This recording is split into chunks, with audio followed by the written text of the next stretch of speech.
ನಿಮ್ಮ ಜನಸಂಖ್ಯೆಗೆ ಅನುಗುಣವಾಗಿ ಉದ್ಯೋಗದಲ್ಲಿ ಮತ್ತು ಶಿಕ್ಷಣದಲ್ಲಿ ಮೀಸಲಾತಿಯನ್ನು ಕೊಟ್ಟಿರ್ತಕ್ಕಂಥದ್ದು. ನಾಗಮೋಹನ್ ದಾಸ್ ಆಯೋಗ ರಚನೆ ಆಗಬೇಕು ಅಂತೇಳಿ ನಾವು ಕೂಡ ಒತ್ತಾಯ ಮಾಡಿದ್ವಿ. ಸ್ವಾಮೀಜಿಯವರ ಪಾಪ ಅದರ ಅನುಷ್ಠಾನಕ್ಕೆ 138 ದಿನ ಅಲ್ಲ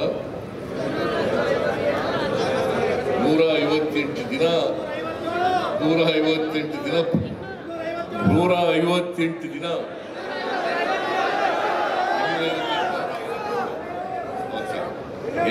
ಹೆಚ್ಚು ಕಡಿಮೆ ಇಲ್ಲಿ ಬಿಡಪ್ಪ 157 ದಿನ ಧರಣ ಮಾಡಿದ್ರು. ನಾನು ಒಂದು 2 ಸಾರಿ ಹೋಗಿದ್ದೆ, ಭೇಟಿ ಕೊಡಕ್ಕೆ ಹೋಗಿದ್ದೆ.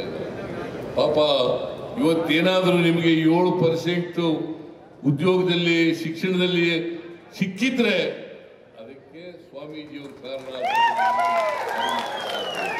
ಸ್ವಾಮೀಜಿಯವರು ದೀರ್ಘಕಾಲ 157 ದಿನ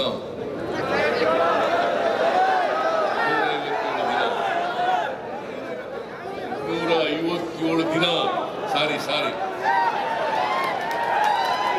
ನಿಮಗೆ ಗೊತ್ತಾಗಿದ್ರೆ ಸಾಕು ಅಷ್ಟೇ.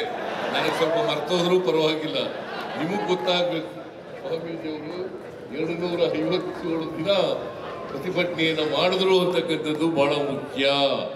ಅವ್ರು ಮಾಡದೆ ಹೋಗಿದ್ರೆ ಬಹುಶಃ ಸರ್ಕಾರ ಬರ್ತಾ ಇರಲಿಲ್ಲ.